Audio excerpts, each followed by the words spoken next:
Welcome back to Learnino. ഇന്നത്തെ ക്ലാസ്സിൽ discuss ചെയ്യുന്നത് KTU BTech 2024 scheme group A discrete മാത്തമാറ്റിക്സിലെ മൊഡ്യൂൾ 1 ഇമ്പോർട്ടൻ്റ് ആയിട്ടുള്ള പ്രോബ്ലംസ് ആണ്. അപ്പോൾ ഇതിൽ ആദ്യം നമുക്ക് പാർഷ്യൽ ഓർഡറിംഗ് എന്ന് പറഞ്ഞ കൺസെപ്റ്റ് പറഞ്ഞതിന് ശേഷം അതിലുള്ള ഒരു ഇമ്പോർട്ടൻ്റ് ആയിട്ടുള്ള ക്വസ്റ്റ്യൻ നോക്കാം. ഓക്കെ, അപ്പോൾ അതിൽ R എന്ന് പറയുന്ന ഒരു relation on set S is said to be partial ordering or a partial order if R is reflexive antisymmetric and transitive. ഇതിൻ്റെ കണ്ടീഷനൊക്കെ നമ്മൾ പഠിച്ചതാണ്. റിഫ്ലെക്സീവ് ആണെങ്കിൽ നമ്മുടെ റിലേഷനിൽ എ എന്ന് പറഞ്ഞ element for all a element of the set S ഉണ്ടാവും.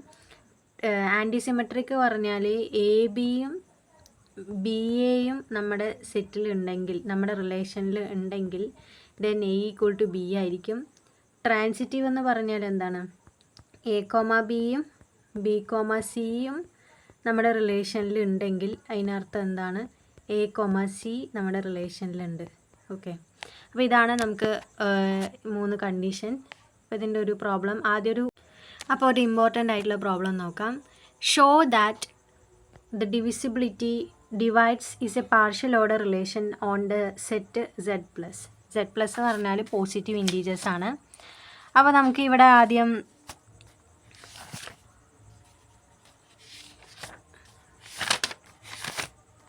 ഓക്കെ, അപ്പോൾ ഇവിടെ നമുക്ക് ആദ്യം ഇത് റിഫ്ലെക്സീവ് ആണെന്നാണ് കാണിക്കേണ്ടത്. സോ അതിന് വേണ്ടിയിട്ട് നമുക്ക് എക്സ് എലമെൻ്റ് ഓഫ് ഇൻറ്റീജേഴ്സ് എടുക്കാം. ദെൻ നമ്മുടെ റിലേഷൻ ഡിവൈഡ്സ് ആണ്. സോ എക്സ് ഡിവൈഡ്സ് എക്സ് ആണ് for all X element of integers. ഇൻറ്റീജേഴ്സിലെ എല്ലാ എലമെൻറ്റിനും നമുക്ക് എക്സ് ഡിവൈഡ്സ് എക്സ് ആണ്. ദർഫോർ എക്സ് എന്ന് പറഞ്ഞ നമ്മുടെ റിലേഷൻ എക്സ് ഫോമിലുള്ള റിലേഷൻ നമ്മുടെ ആറിലുണ്ട് for all X element of Z+. Okay, therefore ഈ പറഞ്ഞ ആർ എന്താണ്? റിഫ്ലെക്സീവ് ആണ്. ഇനി നമുക്ക് കാണിക്കേണ്ടത് എന്തായിരുന്നു? ആൻറ്റി സിമെട്രിക് ആണ്. സോ ആദ്യം നമുക്ക് എടുക്കേണ്ട റിലേഷനിൽ XY, YX എലമെൻ്റ് ഓഫ് നമ്മുടെ റിലേഷൻ ആർ എടുക്കുകയാണ്. അങ്ങനെയാണെങ്കിൽ x equal to some AX ഇവിടെ എക്സ് എലമെൻ്റ് ഓഫ് Y പറഞ്ഞാൽ എക്സ് ഡിവൈഡ്സ് Y ആണ്. അപ്പോൾ എങ്ങനെ വരിക? That is Y is equal to AX. അതുപോലെ തന്നെ YX എന്ന് പറഞ്ഞാൽ അർത്ഥം Y ഡിവൈഡ്സ് എക്സ് ആണ്. That is x equal to BY. അപ്പോൾ ഈ എയും ബിയും ഒക്കെ പോസിറ്റീവ് ഇൻറ്റീജറാണ്. ഇനി നമുക്ക് കിട്ടേണ്ടത് എന്താണ്? എക്സ് ഈക്വൽ ടു Y ആണെങ്കിലാണ് ഇത് ആൻറ്റി സിമെട്രിക് ആവുക. സോ ഞാൻ Y is equal to AX തന്നെ സ്റ്റാർട്ട് ചെയ്യാണ്. അപ്പോൾ ഇതിൽ എക്സിന് വരെ ഞാൻ BY എന്ന് ഇട്ട് കൊടുക്കുകയാണ്. So that is A into B into Y. ഇവിടെയും Y ഉണ്ട്. സോ Y ക്യാൻസൽ ചെയ്താൽ നമുക്ക് എന്ത് കിട്ടും? AB ഈക്വൽ ടു 1 ആണ്. അപ്പം AB ഈക്വൽ ടു 1 ആവണമെങ്കിൽ ഒന്നില്ലെങ്കിൽ 2ഉം 1/2 വരണം, 3 1/3 വരണം, 4 1/4 അങ്ങനെ വരണം. അല്ലെങ്കിൽ എന്താ പോസിബിലിറ്റി? എയും ബിയും എന്തായിരിക്കണം? 1 ആയിരിക്കണം അല്ലേ? എയും ബിയും 1 ആണെങ്കിലാണ് A ഇൻറ്റു ബി 1 ആവുള്ളൂ. അല്ലെങ്കിൽ എന്തായിരുന്നു ഞാൻ പറഞ്ഞ പോലെ 2 ഇൻറ്റു 1/2 ആയിരിക്കണം, 3 ഇൻറ്റു 1/3 ആയിരിക്കണം. അങ്ങനെയാണെങ്കിലാണ് അത് ആ ഒരു കണ്ടീഷൻ സാറ്റിസ്ഫൈ ചെയ്യാം. സോ അപ്പോൾ അതിനർത്ഥം എയും ബിയും 1 ആയേ പറ്റുള്ളൂ. ഓക്കെ, അപ്പോൾ which means that Y is equal to X. Okay, Y is equal to AX എന്നായിരുന്നു. എക്ക് വരെ 1 ഇട്ട് കൊടുത്തപ്പോൾ Y is equal to X കിട്ടി. Therefore R is antisymmetric. Now we have to prove that the divides is a transitive. So XY, YZ element of the relation implies Y is equal to AX Z equal to BY. Okay, അപ്പോൾ ഇനി ഇതിൽ നമുക്ക് ആദ്യം Z എന്ന് start ചെയ്യാം. നമുക്ക് എന്താ കിട്ടേണ്ടത്? എക്സ് എലമെൻ്റ് ഓഫ് ഇങ്ങനെയാണ് കിട്ടേണ്ടത്. അതായത് എക്സ് ഡിവൈഡ് സെഡ് എന്ന്, അതായത് Z equal to something into x എന്നാണ് കിട്ടേണ്ടത്. ഒരു നമ്പർ ഇൻറ്റു എക്സ് എന്നാണ് കിട്ടുന്നത്. ഞാനപ്പോൾ Z എന്ന് തന്നെ സ്റ്റാർട്ട് ചെയ്യാണ്. സെഡിനെ നമുക്ക് BY എന്ന് എഴുതാമായിരുന്നു. അപ്പോൾ ബീൻ്റെ ഈ വൈക്ക് വരെ AX എഴുതാം. So that is A into B into X. എയും ബിയും ഇൻറ്റീജറാണ്. സോ AB ഒരു ഇൻറ്റീജറാണ്. അപ്പോൾ ഇതിനർത്ഥം എന്താ? XZ ഈക്വൽ ടു ഒരു ഇൻറ്റീജർ ഇൻറ്റു എക്സ് ആണ്. which implies നമുക്ക് എന്ത് പറയാം? X divides z. Therefore x z element of the relation R. ദെർഫോർ നമ്മുടെ ഡിവൈഡ്സ് എന്ന് പറയുന്നത് എന്താണ്? ഒരു partial ordering on the set z plus. Okay, ഇതാണ് ഇതിൻ്റെ നമ്മൾ പ്രൂവ് ചെയ്യേണ്ടത് കേട്ടോ. അപ്പോൾ നമുക്ക് അടുത്ത ക്വസ്റ്റ്യൻ നോക്കാം. D42, divides. അപ്പോൾ ഇതാണ് ഇവിടുത്തെ പാർഷ്യൽ ഓർഡർ റിലേഷൻ. ഇതൊരു പാർഷ്യൽ ഓർഡർ റിലേഷനാണ്. അപ്പോൾ നമുക്ക് ഇതിൻ്റെ ഹസേ ഡയഗ്രാം വരയ്ക്കാനാണ് ഇപ്പോൾ ഇതിലുള്ള ക്വസ്റ്റ്യൻ. അതായത് ചിലവർക്ക് ഹസേ ഡയഗ്രാം വരയ്ക്കാൻ അറിയുന്നില്ല. അപ്പോൾ ഞാൻ വിചാരിച്ചു ഹസേ ഡയഗ്രാം വരയ്ക്കുന്ന ഒരു എക്സാമ്പിൾ എടുക്കാമെന്നുള്ളത്. അപ്പോൾ D42 എന്ന് പറഞ്ഞാൽ DN എന്ന് പറഞ്ഞാൽ set of all positive integers, set of all positive devices of N ആണ് DN എന്ന് പറയുന്നത്. സോ നമുക്ക് ഇവിടെ D42 എന്ന് പറഞ്ഞാൽ ഇത്ര എലമെൻറ്റ്സ് ആണ് ഉള്ളത്. സോ നമുക്ക് ആദ്യം അപ്പോൾ ഇതിൽ എങ്ങനെ വരിക? അപ്പോൾ ഇതിൽ ഏറ്റവും 1 എന്ന് പറഞ്ഞൊരു എലമെൻറ്റ് നമുക്ക് എടുക്കാം. ഓക്കെ, 1 എടുത്തിട്ടുണ്ട്. 1 അതിനെ പിന്നെ 2 ഉള്ളത്. സോ 1 ഡിവൈഡ്സ് 2 ആണ്. ഇനി അടുത്തത് 3 ഉണ്ട്. സോ 2 ഡിവൈഡ്സ് 3 ആണോ? അല്ല, പക്ഷേ 1 ഡിവൈഡ്സ് 3 ആണ്. സോ ഞാൻ 1 ഡിവൈഡ്സ് 3 ആയതുകൊണ്ട് 1 എന്നൊരു കണക്ഷൻ കൊടുത്തു. ഇനി 6 ആണ്. 6നെ 2 കൊണ്ടും ഡിവൈഡ് ചെയ്യാം, 3 കൊണ്ടും ഡിവൈഡ് ചെയ്യാം. സോ ഞാൻ ഇങ്ങനെ വരയ്ക്കാൻ എളുപ്പത്തിന് ഇതിൻ്റെ രണ്ടിന് മുകളിലായിട്ട് ഞാൻ വരച്ചു. ഇനി അടുത്തത് 7 ആണ്. 7 ഇത് 3 പേരിനെയും അല്ല, സെപ്പറേറ്റ് ആയിട്ടാണ്. അതായത് 2ഉം ഡിവൈഡ് ചെയ്യില്ല, 3ഉം ഡിവൈഡ് ചെയ്യില്ല, 6ഉം ഡിവൈഡ് ചെയ്യില്ല, പക്ഷെ 1 ഡിവൈഡ് ചെയ്യും. സോ അതുകൊണ്ട് ഇവിടെ 7 എഴുതി. ഇനി 14 ആണ്. 14 എന്ന് പറയുന്നത് 7ഉം ഡിവൈഡ് ചെയ്യും, 2ഉം ഡിവൈഡ് ചെയ്യും. സോ നമുക്ക് ഇവർ രണ്ടിൻ്റെ മുകളിലായിട്ട് നമുക്ക് 14 എഴുതാം. ഇനി അടുത്തത് 21 ആണ്. 21 എന്ന് പറയണത് 14ഉം ഡിവൈഡ് അല്ല, 14 അല്ല, 7ഉം ഡിവൈഡ് ചെയ്യും, അതുപോലെ 3ഉം ഡിവൈഡ് ചെയ്യും. സോ അതുകൊണ്ട് 21 ഞാൻ ഇവിടെ വരയ്ക്കുകയാണ്. 7ഉമായിട്ട് കണക്ട് ചെയ്തു, 3ഉം ഇങ്ങനെ കണക്ട് ചെയ്തു. ഇനി 42 ആണുള്ളത്. സോ 42 എന്ന് പറയുന്നത് 6 42നെ ഡിവൈഡ് ചെയ്യും, അതുപോലെ 21ഉം 42നെ ഡിവൈഡ് ചെയ്യും, 14ഉം 42നെ ഡിവൈഡ് ചെയ്യും. അപ്പോൾ ഇത് മൊത്തം കണക്ട് ചെയ്താൽ ഇതാണ് ഇതിൻ്റെ ഹസേ ഡയഗ്രാം. അപ്പോൾ ഇങ്ങനെയാണത് നമ്മൾ വരയ്ക്കേണ്ടത്. ചില കേസിൽ നമുക്ക് വേണമെങ്കിൽ ഇത് റിലേഷനായിട്ട് എഴുതിയതിന് ശേഷം വേണമെങ്കിൽ നോക്കാം. അതായത് സെറ്റ് ഓഫ് ഓൾ 1 ഡിവൈഡ്സ് 1 ആണ്, 1 ഡിവൈഡ്സ് 2 ആണ്, അങ്ങനെ എല്ലാം എഴുതിയതിന് ശേഷം വേണമെങ്കിൽ എഴുതാം. അല്ലെങ്കിൽ ഇതുപോലെ തന്നെ നമുക്ക് നോക്കി ചെയ്യാം. ഓക്കെ, അപ്പോൾ ഇവിടെ ഒരു റിലേഷൻ ഉണ്ട്. ഇവിടെ ഒരു റിലേഷൻ എന്ന് പറയുന്നത് എക്സ് ഡിവൈഡ്സ് വൈ തന്നെയാണ്. ഓക്കെ, അടുത്തത് ഇവിടെ കൊടുത്തിരിക്കുന്നു. സെറ്റ് എ എന്ന് പറയുന്നത് 1 2 3 4 ആണ്. ഇവിടെ റിലേഷൻ തന്നിട്ടുണ്ട്. നമ്മൾക്ക് എന്ത് ചെയ്യണം? ഇവിടെ ഹസേ ഡയഗ്രാം വരയ്ക്കണം. സോ നമുക്ക് ആദ്യം നേരത്തെ ഒന്നില്ലെങ്കിൽ ഇങ്ങനെ റോസ്റ്റർ ഫോമിൽ നമുക്ക് എഴുതിയതിന് ശേഷം എന്ത് ചെയ്യാം?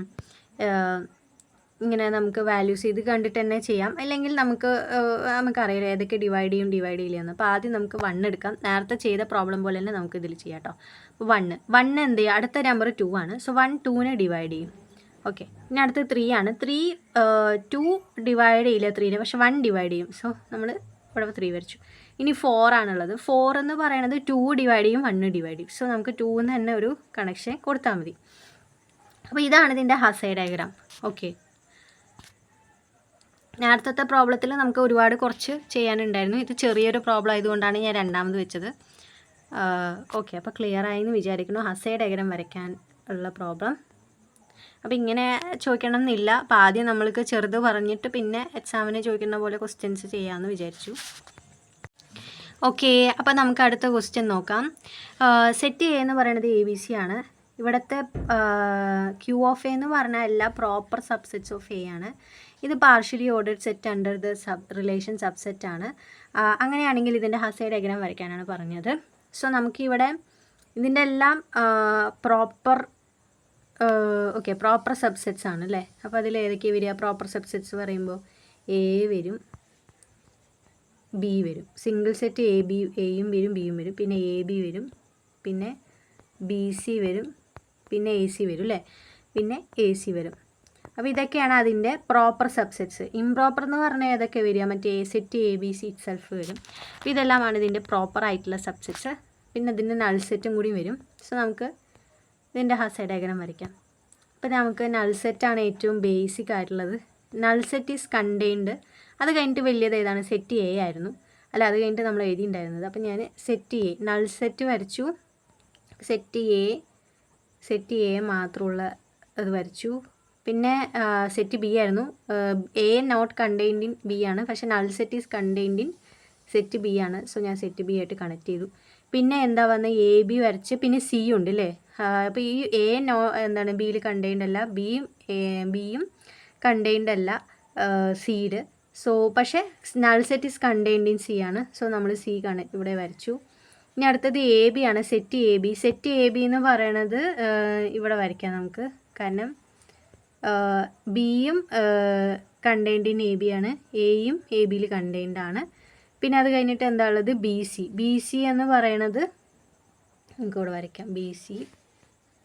അപ്പോൾ C is contained in B C, B is contained in B C. ഇനി അടുത്തത് എ സി. Okay, C. അപ്പോൾ ആദ്യം A is contained in A C, C is contained in A C. ഇനി നമുക്ക് മൊത്തത്തിൽ മേലെ ഒരു എ ബി സി വരച്ചാൽ അതുമായിട്ട് ഇതെല്ലാം കൂടി കണക്ട് ചെയ്യാം.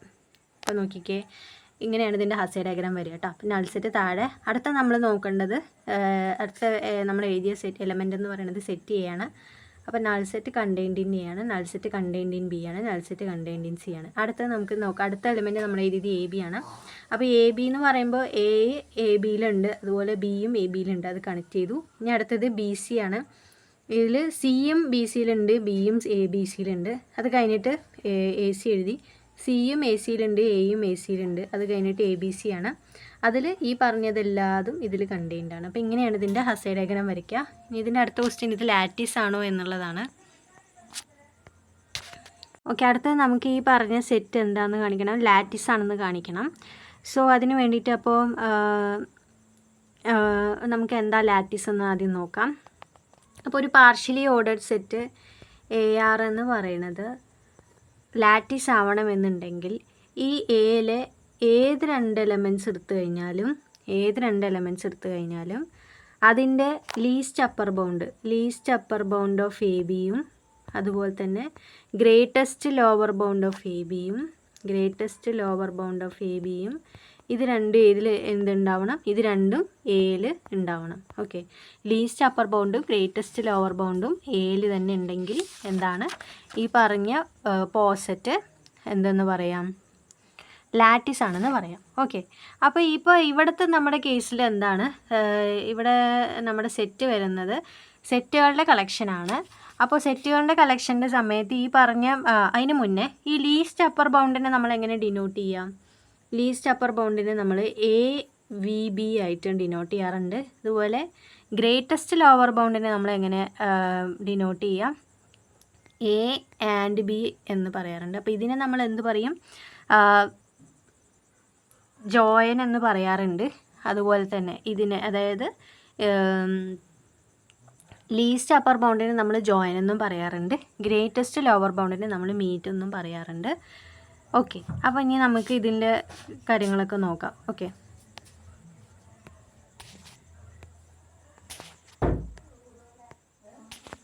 അപ്പോൾ സെറ്റിൻ്റെ കേസിൽ ലീസ്റ്റ് അപ്പർ ബൗണ്ട് എന്ന് പറഞ്ഞാൽ, അതായത് ലീസ്റ്റ് അപ്പർ ബൗണ്ട് എന്ന് പറഞ്ഞാൽ യൂണിയൻ ആണ് കേട്ടോ, യൂണിയൻ. ഓക്കെ, രണ്ട് എലമെൻറ്റിൻ്റെ ലീസ്റ്റ് അപ്പർ ബൗണ്ട് പറഞ്ഞാൽ അവരുടെ യൂണിയൻ ആയിരിക്കും. അതുപോലെ രണ്ട് എലമെൻറ്റിൻ്റെ അതായത് യൂണിയൻ എന്ന് പറഞ്ഞാൽ അപ്പോൾ ഇവിടെ എന്തായിരിക്കും, ജോയിൻ ആയിരിക്കും കേട്ടോ. Okay, least upper bound. അതുപോലെ തന്നെ ഈ രണ്ട് സെറ്റിൻ്റെ തമ്മിലുള്ള മീറ്റ് എന്ന് പറഞ്ഞാൽ അവരുടെ ഇൻ്റർസെക്ഷൻ ആയിരിക്കും മീറ്റ്. അപ്പോൾ ഇതിനെ നമ്മൾ എന്താ പറയുക, GLB, ഗ്രേറ്റസ്റ്റ് ലോവർ ബൗണ്ട് എന്നാണ് പറയുക. ഓക്കെ, അപ്പോൾ ഇനി നമുക്ക് ഇത് ലാറ്റിസ് ആണോ അല്ലയോ എന്നൊന്ന് നോക്കാം കേട്ടോ. അപ്പോൾ അതായത് നമുക്ക് ഏത് രണ്ട് പെയർ എടുത്തു കഴിഞ്ഞാലും അവരുടെ ലീസ്റ്റ് അപ്പർ ഈ പറഞ്ഞ ജോയിൻ മീറ്റ് ഇതിലുണ്ടാവണം. അപ്പോൾ സെറ്റ് എ ബി എടുക്കാം കേട്ടോ നമുക്ക് ആദ്യം തന്നെ. സെറ്റ് എയും ബിയും അവരുടെ യൂണിയൻ എടുത്തു കഴിഞ്ഞാൽ എ ബി അത് നമ്മുടെ എലമെൻറ്റിൽ നമ്മുടെ സെറ്റ് ക്യൂവിലുണ്ട്. അതുപോലെ ഇനി ബി സി എടുക്കാം, ബിയും സി എടുത്തു കഴിഞ്ഞാൽ അവരുടെ യൂണിയൻ നമ്മുടെ ഈ പറഞ്ഞ ക്യൂവിൽ തന്നെ ഉണ്ട്. അതുപോലെ ഇനി എ സി. അപ്പം ഇനി നമുക്ക് രണ്ട് അടുത്ത എലമെൻ്റ് എടുക്കാം, സെറ്റ് എ ബിയും സെറ്റ് ബി സിയും. ഇവരുടെ യൂണിയൻ എടുത്ത സെറ്റ് എ ബി സി വരെ, പക്ഷേ അത് നമ്മുടെ ക്യൂ ഓഫ് എയിലില്ല. കാരണം ക്യൂ ഓഫ് എയിലെല്ലാം പ്രോപ്പർ സബ്സെറ്റ്സ് മാത്രമേ ഉള്ളൂ. ഈ എ ബി സി എന്ന് പറയുന്നത് ഒരു ഇംപ്രോപ്പർ സബ്സെറ്റ് ആണല്ലോ, അതുകൊണ്ട് അത് നമ്മുടെ ക്യൂ ഓഫ് എയിൽ ഇല്ലാത്തതുകൊണ്ട് നമുക്ക് എന്ത് പറയാം, അതുകൊണ്ട് ഈ ക്യൂ ഓഫ് എ എന്ന് പറയുന്നത് ലാറ്റിസ് അല്ല. ഓക്കെ, അപ്പോൾ അടുത്തൊരു പ്രോബ്ലം നോക്കാം. ഇവിടെ സെറ്റ് എ എന്ന് പറയുന്നത് 1 2 3 4 എക്സെട്ര 12 ആണ്. ഒരു ഇക്വലൻസ് relation on A cross A ആണ്. അപ്പോൾ നമുക്ക് ഇനി കാണിക്കേണ്ടത് ഈ പറഞ്ഞ റിലേഷൻ. അപ്പോൾ ഇവിടുത്തെ എലമെൻറ്റ്സ് ഒക്കെ എങ്ങനെ ഉണ്ടാവുക? എ ബി ഫോമിലാണ്, ഓർഡർ പെയർ ഫോമിലായിരിക്കും. ഇവർ തമ്മിൽ റിലേറ്റഡ് ആണെന്ന് പറഞ്ഞാൽ എന്താർത്ഥം? A plus D equal to B plus C ആയിരിക്കും. അപ്പോൾ ഇത് ഇക്വലൻസ് റിലേഷൻ ആണോ അല്ലയോ എന്ന് നമുക്ക് കാണിക്കണം. അപ്പോൾ ആദ്യം നമുക്കപ്പോൾ 2 ഐഡൻറ്റിക്കൽ ആയിട്ടുള്ള എലമെൻറ്റ് എടുക്കാം അല്ലേ? ഓക്കെ, എക്സ് കോമ എക്സ് ഇതേപോലെ ഐഡൻറ്റിക്കൽ ആയിട്ടുള്ള ഇതാണ് നമ്മുടെ ഒരു എലമെൻറ്റ് അല്ലേ? ഈ എ ക്രോസിൽ ഒരു എലമെൻറ്റ് എടുത്തു. ഇത് ഈ ഒരു എലമെൻറ്റിനോട് തന്നെ റിലേറ്റഡ് ആവണം അല്ലേ? ഓക്കെ, അപ്പം നമുക്ക് സപ്പോസ് റിലേറ്റഡ് ആണെന്ന് വിചാരിക്കാം. അല്ലെങ്കിൽ റിലേറ്റഡ് ആണെന്ന് പറഞ്ഞാൽ ഓക്കെ, റിലേറ്റഡ് ആണെങ്കിൽ എന്താ ഇംപ്ലൈ ചെയ്യണത്? X plus x equal to x plus x. അപ്പോൾ അത് കറക്റ്റ് തന്നെയല്ലേ? 2x ഈക്വൽ ടു 2x വരും. രണ്ടും LHS RHSും ഈക്വൽ ആയിട്ട് തന്നെ വരുന്നുണ്ട്. അപ്പോൾ നമുക്ക് ഇതിലെ എല്ലാ എലമെൻസിനും ഈ പറഞ്ഞ എക്സ് നമ്മുടെ ഈ പറഞ്ഞ ഏതൊരു എക്സ് എടുത്ത് ഏതൊരു ഒരു ഇങ്ങനെയുള്ള ഫോം എല്ലാ സെറ്റുകളും ഇങ്ങനെയുള്ള എല്ലാ ഓർഡേഡ് പേഴ്സും നമ്മുടെ റിലേഷനിലുണ്ട് for all X element of A. Okay, അതാണ് പറയാൻ വന്നത്, മാറിപ്പോയി. ഓക്കെ, അപ്പോൾ ഇതെന്താണ് ഈ പറഞ്ഞ ഓക്കെ. ഇനി നമുക്ക് അടുത്തത് സിമെട്രിക് ആണെന്ന് കാണിക്കണം. സോ നമുക്ക് ആദ്യം എ ബി സി ഡി നമ്മൾ റിലേറ്റഡ് ആണെന്ന് എടുത്തിട്ടുണ്ട്. അപ്പോൾ അങ്ങനെയാണെങ്കിൽ നമുക്ക് തിരിച്ചും ഈക്വൽ ആണെന്നാണ് കാണിക്കേണ്ടത്. അപ്പോൾ A B related to C D ആണെങ്കിൽ നമുക്ക് A plus D equal to B plus C ആണ്. സോ എനിക്കിതൊന്ന് മാറ്റി എഴുതിയാൽ നമുക്കൊന്ന് മാറ്റി എഴുതിയല്ലോ. അതായത് ഇപ്പോൾ നമുക്ക് C D related to A B ആണെങ്കിൽ എനിക്ക് എന്താ കിട്ടേണ്ടത്? C D related to A B ആണെങ്കിൽ നമുക്ക് എന്താ കിട്ടേണ്ടത്? C plus B. ഓക്കെ, അപ്പോൾ ഇതൊന്ന് മാറ്റി എഴുതാണ് ഞാൻ. C plus B is equal to D plus A. അതായത് നമുക്ക് എങ്ങനെ എഴുതാം?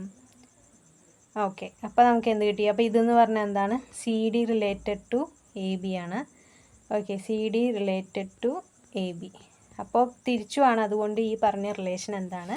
സിമെട്രിക് ആണ്. ഇനി നമുക്കിത് എന്ത് കാണിക്കണം? ട്രാൻസിറ്റീവ് ആണെന്ന് കാണിക്കണം. ഇനി നമുക്ക് അടുത്തത് ട്രാൻസിറ്റീവ് ആണെന്ന് കാണിക്കണം. അപ്പോൾ അതായത് A B related to C D, അതുപോലെ C D related to E F ആണെങ്കിൽ നമുക്ക് എന്ത് കാണിക്കണം? A B related to E F എന്ന് കാണിക്കണം. ഓക്കെ, ക്ലിയർ ആയോ? അപ്പോൾ നമുക്കത് നോക്കിയാലോ. അപ്പോൾ ആദ്യം A B related to C D ആണെങ്കിൽ നമുക്ക് A plus D equal to B plus C ആണ്. ഇനി നമുക്ക് എന്ത് കാണിക്കണം? ഇനി C D related to E F ആണ്. അപ്പോൾ C D related to E F എന്ന് പറഞ്ഞാൽ C plus F is equal to D plus E. ഇനി നമുക്ക് എന്താ കാണിക്കേണ്ടത്? അങ്ങനെയാണെങ്കിൽ A B related to E F എന്ന് കാണിക്കണം. A B related to E F എന്ന് കിട്ടണമെങ്കിൽ A plus F is equal to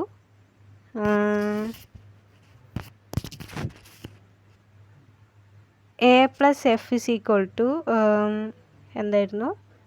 B plus E. Okay, ഇതാണ് നമുക്ക് കാണിക്കേണ്ടത്. അപ്പോൾ ഇതിന്ന് എന്തെങ്കിലും നമുക്ക് ചെയ്യാൻ പറ്റുമോ നോക്കിയാലോ. ഈ 2 ഇക്വേഷൻ ഉണ്ട്. അപ്പോൾ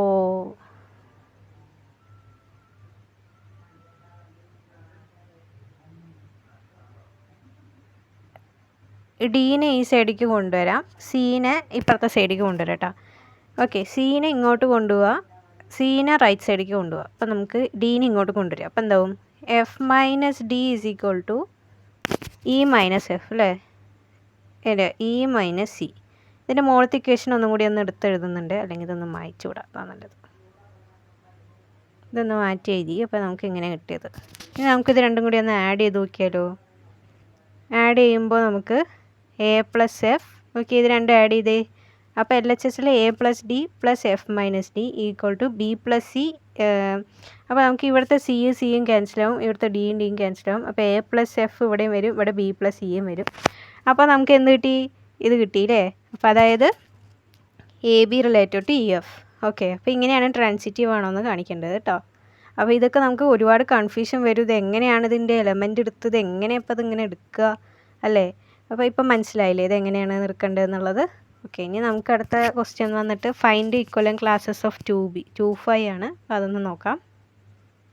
ഓക്കെ, അപ്പോൾ നമുക്ക് ഇതിൻ്റെ ഇനി എന്താ കാണിക്കേണ്ടത് വെച്ച് കഴിഞ്ഞാൽ ഫൈൻഡ് ഈക്വലൻ ക്ലാസ് ഓഫ് 2 5. 2 5ൻ്റെ ഈക്വലൻ ക്ലാസ് എന്ന് പറഞ്ഞാൽ 2 5 ആയിട്ട് റിലേറ്റ് ചെയ്തിട്ടുള്ള എലമെൻസിൻ്റെ കളക്ഷനാണ് 2 5ൻ്റെ ഈക്വലൻസ് ക്ലാസ് എന്നുകൊണ്ട് ഉദ്ദേശിക്കുന്നത്. ഓക്കെ, അപ്പോൾ ഈ പറഞ്ഞ ഇത് അതായത് ഇത് രണ്ട് റിലേറ്റഡ് ആണെന്ന് പറഞ്ഞാൽ എന്തർത്ഥം? 2 + y = 5 + x, അതായത് x - y = 3. അയ്യോ നോക്കട്ടെ, അതെ, x - y = -3. x - y = -3 ആവുന്ന രീതിയിലുള്ള ഈ പറഞ്ഞ ഓർഡർഡ് പെയർസ് കണ്ടുപിടിക്കണം. ഈ എക്സും വൈ എവിടുത്തെ എലമെൻ്റ് ആയിരിക്കണം? ഈ പറഞ്ഞ ഏത്തെ എലമെൻ്റ് ആയിരിക്കണം. ഓക്കെ, അപ്പോൾ നമുക്ക് നോക്കിയാലോ. ഇവിടെ എക്സ് വൈ എഴുതി. അപ്പോൾ ഇവിടെ ആദ്യം തന്നെ -3 വരണമെങ്കിൽ ഇവിടെ 1ഉം ഇവിടെ 4 കൊടുക്കണം അല്ലേ? അപ്പോൾ അല്ലേ 1 - 4 3 -3.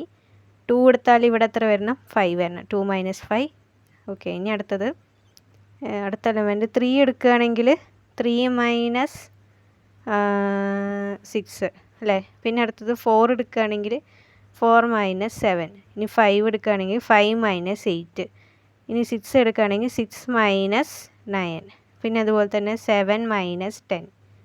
ഓക്കെ, അതുപോലെ തന്നെ 8 എടുക്കുകയാണെങ്കിൽ 8 - 11. പിന്നെ അതുപോലെ 9 ആണെങ്കിൽ 9 - 12. ഇനി വരുമോ? ഇനി നമുക്ക് എഴുതാൻ പറ്റുമോ? ഇനി സപ്പോസ് ഞാൻ 10 എഴുതുകയാണെങ്കിൽ തന്നെ ഇവിടെ എന്ത് വരും? 13 വരും. 13 നമ്മുടെ ഇതിലില്ല. അപ്പോൾ ഇതിൽ ഈ പറഞ്ഞ ഇതിൻ്റെ ക്ലാസ്സിൽ ഏതൊക്കെ ആൾക്കാരെ വരിക? അതായത് ഇങ്ങനെ എഴുതണ്ട കേട്ടോ. ഇക്വലൻ ക്ലാസ് 2 5 ഇവിടെ എഴുതാം അല്ലേ? ഇക്വലൻ ക്ലാസ് 2, അവിടെ എഴുതാൻ പറ്റില്ല. ഓക്കെ, ഇക്വലൻ ക്ലാസ് 2, 5 എന്ന് പറഞ്ഞാൽ ഇതിൽ ഏതൊക്കെ എലമെൻസാണ് വരിക? Order pair a, 1, 4, order pair 2, 5, order pair 3, 6, order pair 5, 8, order pair 6, 9, order pair 7, 10, പിന്നെ ഓർഡർ പെയർ 8, 11, ഓർഡർ പെയർ 9, 12. അപ്പോൾ ഇത്രയും ആൾക്കാരാണ് ഇത് സെറ്റിൻ്റെ ഉള്ളിലാക്കിയിട്ട് ഇങ്ങനെ എഴുതണം. ഇങ്ങനെയാണ് ഇക്വലൻ ക്ലാസ് ഓഫ് 2 5 കണ്ടുപിടിക്കുക കേട്ടോ. അപ്പോൾ ഇപ്പോൾ പറഞ്ഞ ഇന്ന് ഡിസ്കസ് ചെയ്ത പ്രോബ്ലത്തിൽ എന്തെങ്കിലും ഡൗട്ട് ഉണ്ടെങ്കിൽ കമൻറ്റ് സെക്ഷനിൽ പറഞ്ഞാൽ അടുത്ത ക്ലാസ്സിൽ പറയുന്നതാണ്. അപ്പോൾ അതുവരെയ്ക്കും താങ്ക് യു.